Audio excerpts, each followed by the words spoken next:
నమస్కారం అండి. మనము సొంత ఇల్లు కట్టుకుంటాం కదండి.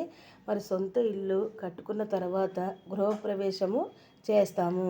గృహప్రవేశం చేస్తున్నప్పుడు మరి పాటించవలసిన నియమములు: సొంత ఇంట్లో ప్రవేశించే రోజు పాలు పొంగించాలి. అద్దె ఇంట్లో పాలు పొంగించకూడదు. పాత చీపురు చాటలు కొత్త ఇంటికి తీసుకొని వెళ్ళకూడదు. గృహప్రవేశం ముందు చేసే ముందు గణపతి పూజ చేయడము తప్పనిసరిగా చేయాలి. ఇంట్లో దీపము వెలిగించి గోమూత్రము చల్లాలి. ఇంటి ముందు కొబ్బరి చెట్టు, తులసి నాటాలి.